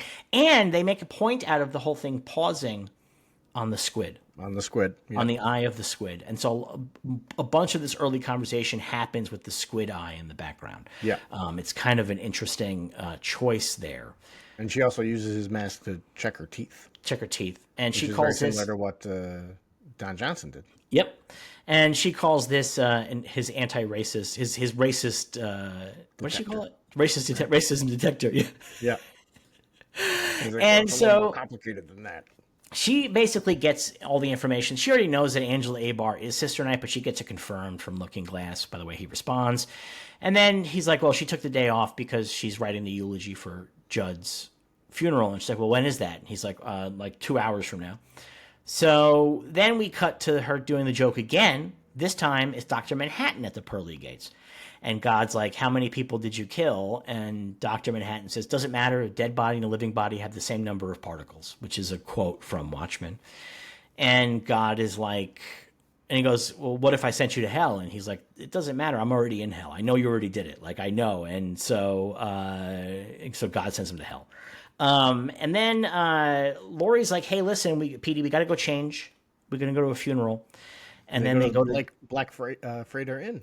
You know, in the script, it's got a different name. I think it's called The Last Stand or something like that. It's a reference to Custer. Yeah, they changed it for the show. It's interesting. They go to the funeral. There's a big protest out front, and they have to hand their guns to the cops at the gate. How does she get her? She gets her gun in. I really like that about her. That's another good bit. Yeah, they show her putting the ankle gun on. No, I like that very much. Like, I like that very much. Again, in terms of like establishing her and like her abilities, like this episode does great work with that. Like, I also like that when they're told to hand in their guns and Petey doesn't want to, and she says, show them some respect. But she's got another gun on her. She's full of shit. I love it. It's really great. So she goes and runs into Angela Abar. It's like, hey, I wanted to talk to you about this. And Angela's like, hey, I retired. And Laurie's like, oh, I know you're retired. I get it. Don't worry. I just want to have coffee with you. So we have... What? Am I the only one in this scene? Cal looks nervous? Yeah. I mean, right? on second viewing, yeah. He says... it doesn't say she says, have I met you, right? Isn't that what she says? And he says no. I don't remember. He says, have I met you? One of them says, have I met you? Okay. And that's the tell that he's Dr. Manhattan. Spoilers. We've established we're doing. I would be nervous, though. I think the thing is that Wait, he doesn't... Okay. What? He doesn't remember that he's Dr. Manhattan, right? Right. This is Dr. Manhattan. And basically, this is Jesus. He's incarnating as a human being. Like, that's the thing. So, like... the way that Jesus had to experience, God had to experience humanity as a human. That's what Manhattan is doing here with Cal. Yeah. And so here it's something where it's stirring a bogged down memory, a crushed down memory, and he can't quite place it, but he knows something's off. That's why if you read the novelization, Cal's thoughts is he thinks to himself, this better not awaken something in me. So that's what happens there. So the funeral happens. Alan Pelton. And Angela has to give the eulogy. She has to sing a song. This is what Judd wanted. She sings the last roundup. And as this is happening, we see that there's a 7th Cavalry guy going through a tunnel underneath the graveyard, coming out in a tomb, puts on a suicide vest, comes out, and is like, hey, fuck you, everybody stop. I'm here for Joe Keane Jr. He's a race trader. For a cop funeral where there's like 50 cops there, they take a real long time to notice this guy walking up. I noticed that too. He gets pretty fucking close. Yeah. He gets pretty fucking close. Yeah. Yeah. And he's wearing a Rorschach mask and a giant He's wearing a Rorschach mask. He's got a bomb on his chest. Yeah. It's like, you guys don't see this? Really? Yeah. Come on. So he comes up. He's like, I'm here for Joe King Jr. He's a race trader. We're going to take him. This stuff all, by the way, also is interesting to watch after the first viewing when I know Joe Keen's deal. Like, it's like, oh, this is actually like, I think at the time it was obvious that Joe Keane is not on the up and up. That was like so clear. But like the way that he's not on the up and up and stuff like that, it's like really interesting to sort of see how this plays out and the way that this is all clearly false flag shit. Like, it's very, very fascinating. I wonder what the original plan was. Did they say what the original plan was? Because the original plan was definitely not for this to happen. So no, I imagine in my mind the original plan would be he takes Joe Keane. Joe Keane vanishes for a couple of days. He gets all the headlines, and then he's quote unquote saved, or he saves himself. He escapes. Or he saves himself in some way, and that creates, that makes voters like him more, or like feel pity or whatever, that kind of thing. He's a hero. He saves himself, and then he reports to the cops, and the cops know where the 7th Cavalry headquarters is, and they go in and they wipe those guys out. Like that, what I'm guessing is what the thing is. He definitely was not planning on this guy getting a fucking headshot. So the guy says, hey, I'm here for Joe Keane. He's a race trader, and this bomb is tied to my heartbeat. So my heart stops beating, this bomb will go off, and everybody here will die. So Joe Keane's like, no, just take me. It's okay. And then all of a sudden, Laurie shoots the guy in the back of the head. In the front of the head. She's in the front. Oh, is it the front of the head? And he just gets a fucking headshot while he's holding Joe Keane. So Joe Keane gets splattered with blood, and he falls down, and then his bomb begins beeping. And it turns out later on, Laurie's like, I thought he was bluffing. They're always bluffing. None of these guys ever. They always say they have it attached to their heart. I had forgotten that this happens. So I was like, that thing's not attached to his heart. Come on. We saw him attach it to his heart, though. We saw him attached. We saw him put like some stuff on, but I was like, electrode. That doesn't. So he starts beeping, and everybody's like, get the fuck out of here. Angela takes the dead body, throws it into the grave that's been dug for Judd, and then knocks Judd's coffin on top of it, and the whole thing blows up. And I love this so much. I have a problem with this. What's that? It seems to me like, hey, everybody, run away is the answer. Uh-huh. What she does is like the most like Naked Gun possible thing, where she's like, we'll have this dead body like cover the explosion, but now everyone's just covered in his guts and stuff. Like, yeah, but that's better than weird thing to do. The thing is that if his bomb has nails and shit in it, it's way better than people being full of nails. Because I think I feel like they had she had enough time to drag the body over, dump it into the grave, run over, push the casket into the grave.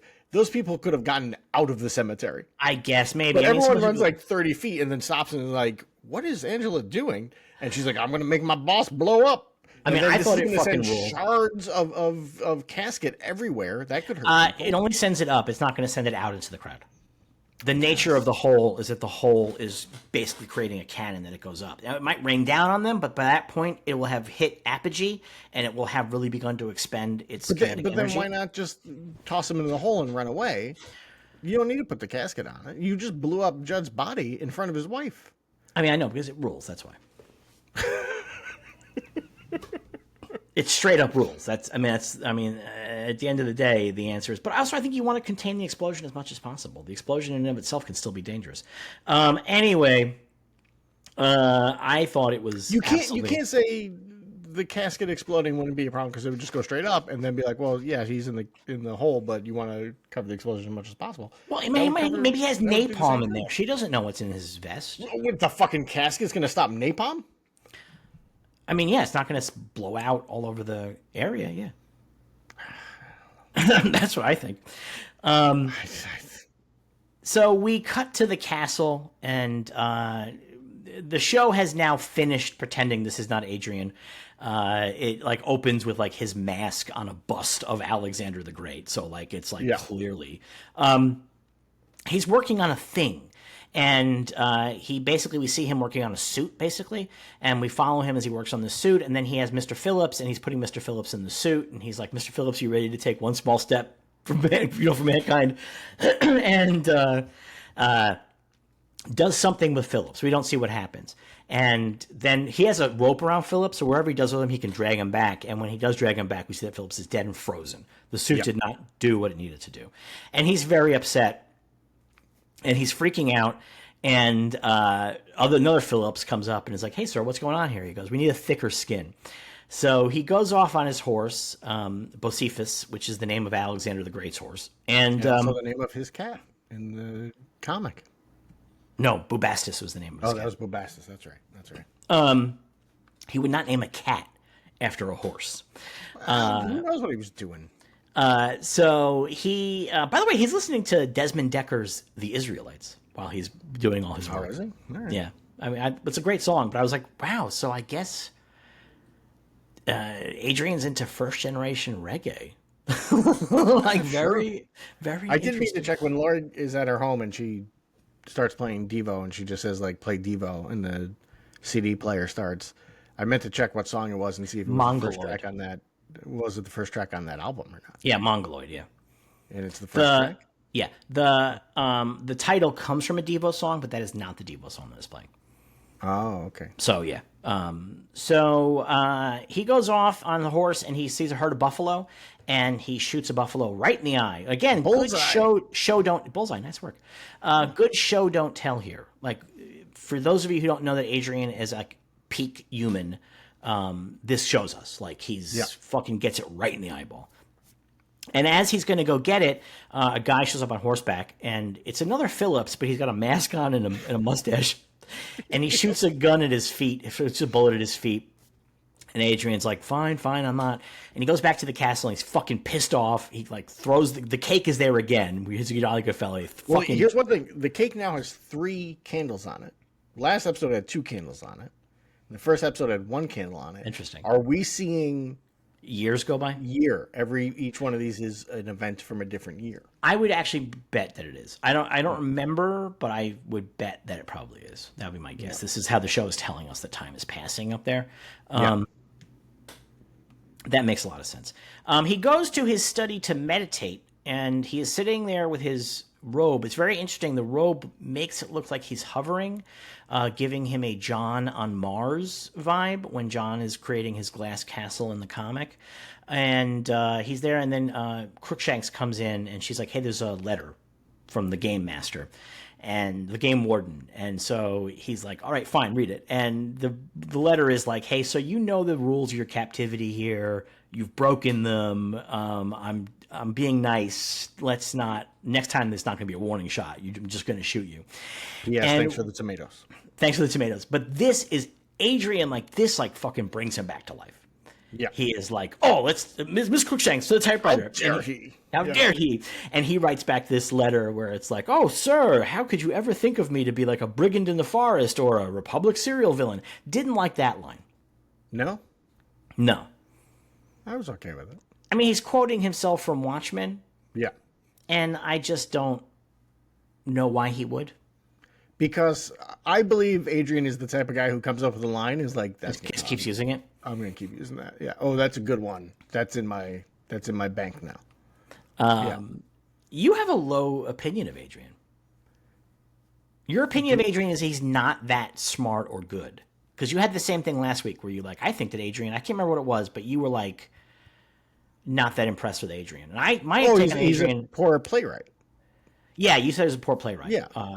My take on Adrian, but I think this fits into it. He is not A wordsmith? He's not creative. Yeah. You know, he's smart. He's a super genius, no doubt about that. But he's not very creative, and he doesn't understand like creativity so much. And so, like, yeah, he comes out. He's got a good line. For all I know, he had people write up lines for him. You know, he had people create the squid stuff for him, draw it out and whatnot. But like, wasn't the squid his idea? I can't remember if they ever say that the squid was his idea, but the event was his idea. Yeah. Right. But I don't know if he came up with the squid, but you know, we see in the comic, we see somebody drawing the squid and then he has that person killed. Yeah, no, he takes these artists and these writers to create that whole squid backstory and stuff. And like maybe in 1985, 86 with the graphic novel, he was supposed to be great at all things. But I think in this show, especially with not so much this line didn't even hit me, but with the play being poorly written, I think that is more a commentary on the you know, the moguls of today, where they're not, you know, they want to pretend that they're creative and interesting, but they're not. They're, you know, they just lucked into money, you know, or lucked into power in many cases. And I think it's kind of playing on that. But at the same time, he's building that suit and stuff himself. So he's clearly a very intelligent guy, but I don't think he's a creative guy. Isn't an inventor inherently creative? Do you know what I mean? He's an inventor. Yes, but an inventor, you know, there's a certain aspect where like anyone can come up with an idea, but making it work, making it flesh out, and especially when it comes to art, is a very different thing, right? Anyone can come up with an idea for a movie. Writing the movie is a very different thing. You know, this is kind of the argument of, you know, AI. Like, oh, I created this because I put into AI a prompt that says, you know, like Elon Musk this weekend, like put up an AI image of a woman smiling. And he's like, the prompt was, she smiles at you and says, I will always love you. And it's like, this just tells me you're very sad. Yeah. Not that, you know, this is great art. But to him, he's like, look at this art I created. And it's like, no, man, you didn't create that. You told something else to go create it for you. Well, so let me ask you. So I'm not super familiar. So Ozymandias is he's inspired by the character Peter Cannon Thunderbolt. Yeah. Because the Watchmen are all versions of these Charleston comic characters that Alan Moore originally wanted to write this story with these characters, and DC would not allow him, and so he created new versions. Which, by the way, is one of the great arguments for just taking things and ripping them off and doing your own thing with it, because he created all these new characters, this whole new world that like has its own life, like its own thing. But so I know that it's made Warner Brothers billions of dollars. Sure has. I know that Peter Cannon is essentially like more or less the exact same character, because he's a guy who is like he's not evil. But he's not evil. It's like Miracle Man, which was an old character that Moore took, and he was not evil either. You know what I mean? But he took it to the next level. But like in terms of like who the character Peter Cannon is, he's a guy raised in a lamasery. He achieves the heights of human ability as mentally and physically, and he also gets these ancient scrolls that like let him in on the secrets of the universe and shit like that. Yep. So he's like super, you know, he can use his whole brain. He's like can do all these amazing things. Is Peter Cannon, and my guess is that because of the time period in which Peter Cannon was created, he probably is supposed to be good at everything. Yeah, and I think in the Watchmen, in Alan Moore's Watchmen, Adrian is supposed to be good at everything. Yeah. I think that and again, the line you bring up didn't hit me, but it's the play that he writes. I think this is Lindelof and the writers of the show saying he's not artistic. See, this might be my first time that I am not happy with a retcon in this show. Okay. Because I do think that it's important that Adrian be great at everything. Like, I that mean, if maybe Adrian, they thought it was a well-written play. I don't think they did. They obviously didn't, because it obviously is not. So I know that that's the case. But that's a thing for me, because I feel like in the comic, like, it's clear that he's like micromanaging the toy lines. Like, he's in charge. He's not just making people do things. He's like actually has opinions on these things. He was a Steve Jobs, Yes, so to speak. Yeah. yes. Although, yeah, I mean, so it's kind of, I think you might be right on what the show is doing, but I kind of don't like it. I kind of like the idea that Adrian's good at everything. I like it. Like, I think that, like, he's like Batman. I think if Batman needed to write a novel, Batman could write a great novel. Do you know what I mean? Like, if Batman, like, if part of a case required him to write a great novel for some reason, he could 100% just write the great American novel. Like, I do think Batman could do that. Because he's just good at everything. I think that's part of the appeal of the character. Grendel. It's Grendel's whole thing. He writes novels? Yeah, that's his cover as for everything, is that Hunter Rose is a best-selling author, and he writes his novels like in 2 days. Each one he writes them in 2 days because it's so simple for him, because he knows how to get people to feel what he wants them to feel. So he knows how to write it out, and then he sells these trashy novels. There you go. To make all his money. Where were we? What were we? Adrian writing a letter to the game guy. warden. Yeah, the game warden. And so we get here the sense that, like, he's like, also, I'm here if you want to repeat these accusations to my face, like, basically. Yeah. He's like, but, like, does it in the most polite way. Yeah, and also I'm happy that you enjoyed the tomatoes. Yes. And then he's like, and then he says to Crookshanks, we're hunting again at midnight. And then we see him put on his costume, and he puts on his full costume. One thing to note on the discussion of Adrian being the pinnacle of man, Jeremy Irons is in really good shape for a guy who was in his late 60s when they made this. Yep. Like, he is in, like, really good shape. Yep. I was like, man, wow, good for you, Jeremy. Do you know who got into insane shape? Who? As an old man? Ray Fiennes.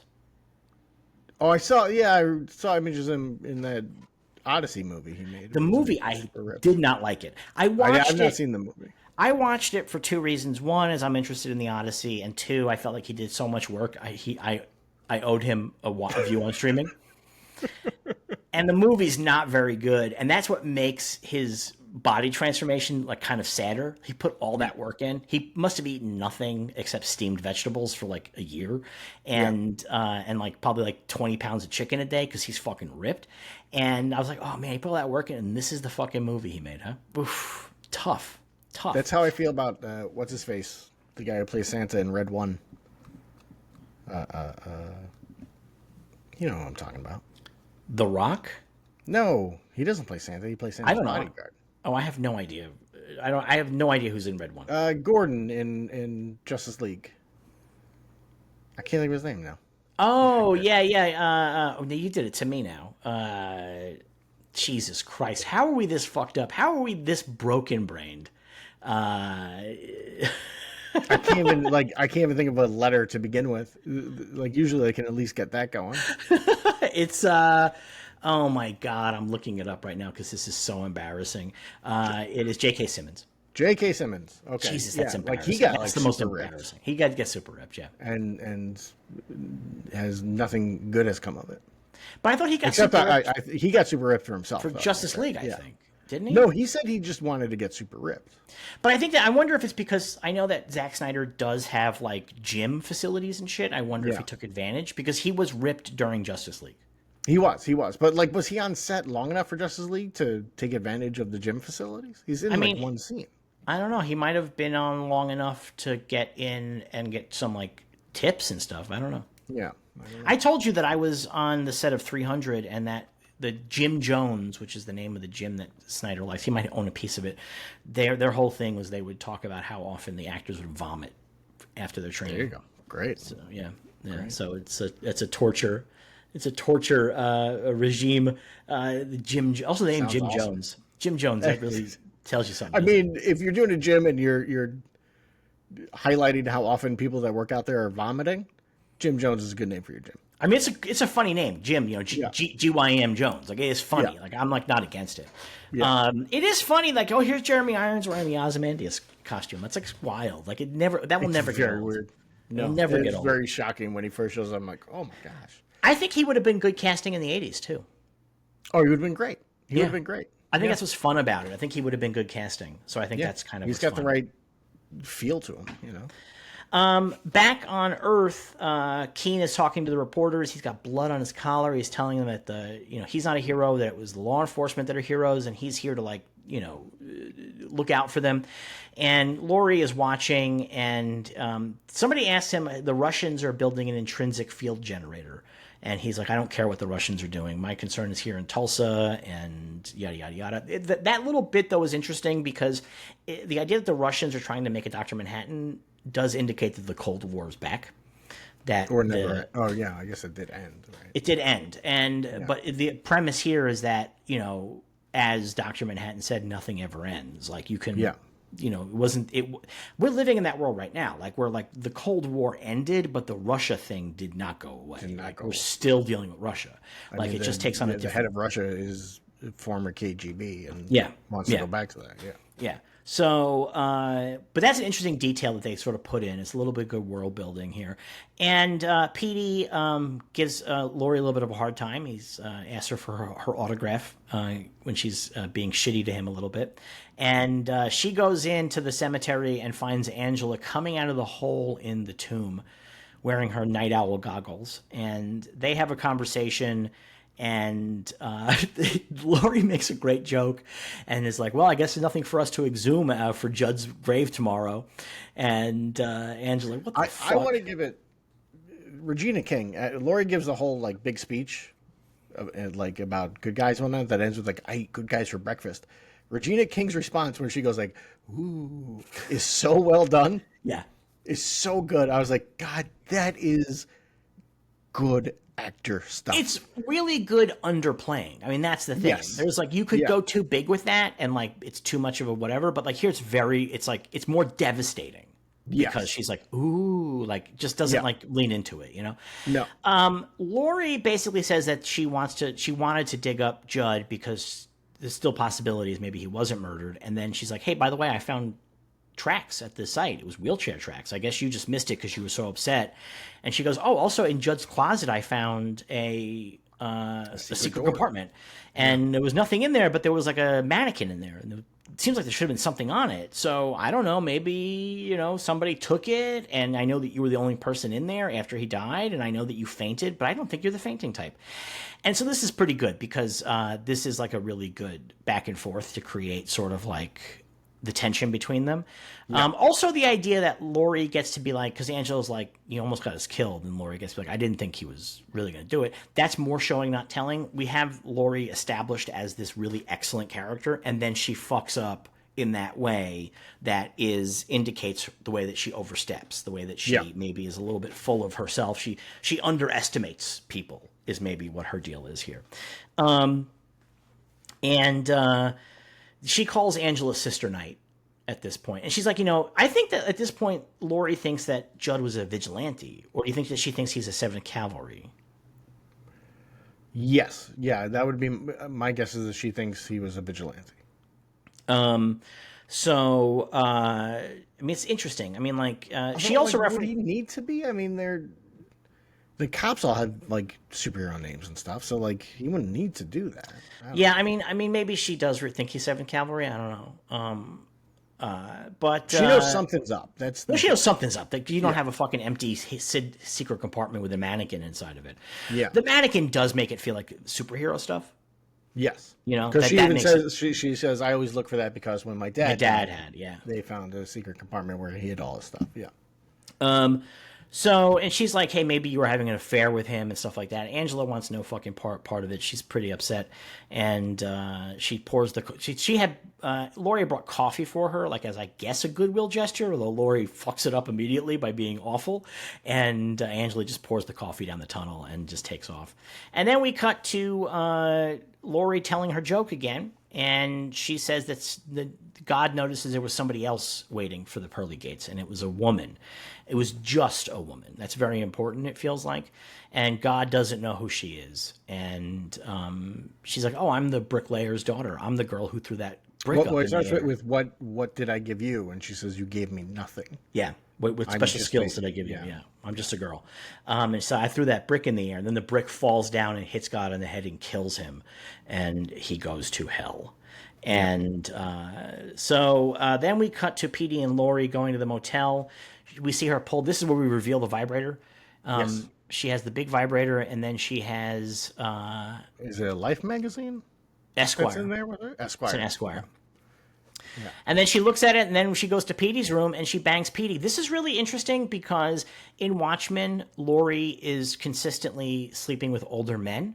Yeah. And now she's the older person sleeping with the younger man. She at one point asks him, like, are you old enough to drink coffee or something like that? What does she say? She makes that joke about him being young. I mean, like, so like that's what's happening here. We're reversing this. We're reversing her thing. The domino mask. Does she make him or is he doing it? I mean, he's wearing it. I imagine she made him. Yeah, that makes sense. I don't feel like she would be like, if he put it on and she didn't want it, she'd be like, I'll just let it go. Like, she seems a very forceful woman. Yeah, you're right. We cut back to Laurie in the Manhattan booth, and she gets told she has 55 seconds left, and she's like, hey, I don't even know why I'm telling you jokes. You never had a sense of humor. And so she's like, it's just nice to imagine that you're listening. Everybody down here, they think that you care about us, but I know better. I know that you don't care. She hangs up the phone, goes outside, and then as she walks outside, Angela's car comes flying out of the sky and crashes in front of her. And she looks up, and she sees a red light in the sky that looks to be like Mars. And she bursts into laughter, and that's the end of the episode. I'm excited because I honestly cannot remember why Angela's car crashed down there.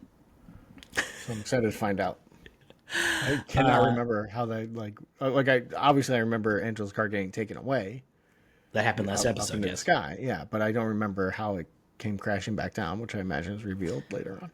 Yeah, I do like that comes after she just said you never had a sense of humor, and then this joke happens here. Next episode, next week, it's going to be, if you don't like my story, write your own. And here's the We're skipping over, did we enjoy the episode or not? Wow. No, I'm just saying what we're doing next week, and then we'll go back to that. Oh, I don't know why I'm doing it this way. Reclusive trillionaire Lady True finally enters the stage with a mysterious offer. With Blake getting closer to the truth of her cover-up, Angela enlists Looking Glass for help. Meanwhile, the Lord of the Manor trains 2 new servants. Did you like this episode, my friend? I did. And there's one thing I find really interesting in this episode. What's that? That I think they play real carefully is that Laurie, to everyone else, acts as if like her past is something that she doesn't care about. Right. But in her home is a giant painting of her and Dan and I forgot who the other two are. Well, it's a Warhol. That's actually one of my favorite shots in the episode. It's a Warhol of it's Manhattan, Dan, her, and is it Adrian? It's Adrian. But the way that is introduced is that she's talking to Kane, and we cut to her from his point of view, and her head is directly in front of where her head is in the 4 frames.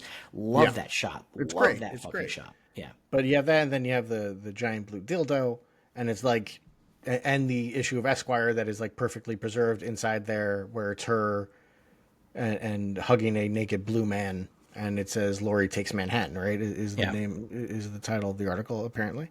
That she does still have, and she's calling Dr. Manhattan all the time, right? Yeah.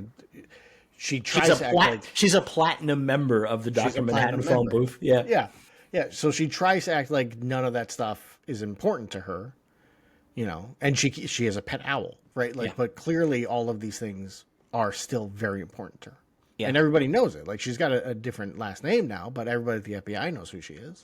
Yeah, but her last name is her dad's last name. So that's the other interesting thing, is that she's embraced the comedian's last name, and she is now a cape killer. Yes. And so that's the other interesting piece of it. That's, in many ways, her attempts to also get away from her past in its own strange way, because in the past she rejected the comedian. But now she has embraced it, and also she was a superhero, and now she's hunting them down. So it's an interesting thing, and yeah, it does feel a little bit performative in a lot of different ways. Yeah, so I like it. I like I it. like And it. it's very well done. It's very well acted. Very well. Yeah. You know, I mean, it's a good show. I don't know how to tell you that, but the show's good. Wow, we found something Derek likes. I've liked a lot of things. Fuck How off. exciting! Derek has no complaints about the Watchmen. Do you have any I complaints? complained about the one thing, didn't I? I complained this I said episode. I didn't like. I thought there was something I said I didn't like. Anyway, all right, that's it for this week. Thanks, Oh, guys. I didn't like the throwing the casket on top of the. Oh yeah, that's right. You did get really nitpicky about the casket, which is like one of the best parts of the episode. Yeah.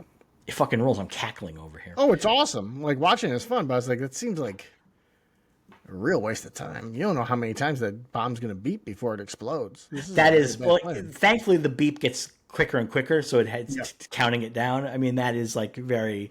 I mean, I'm imagining that actually that was probably built in because in case it accidentally went off, it would give Joe Keane opportunity to get the fuck out of there before it. Like it's not just an instant dead man switch. Like it has to give a second. Maybe his plan was to kill that guy outside the cemetery gates or something like that. Who knows? You know? Anyway, maybe we'll find out in later episodes. I don't recall. We'll be back again next week with the next episode. Until then, may you be happy, may you be healthy, may you be safe, may you be well, and we will see you across the Omniverse.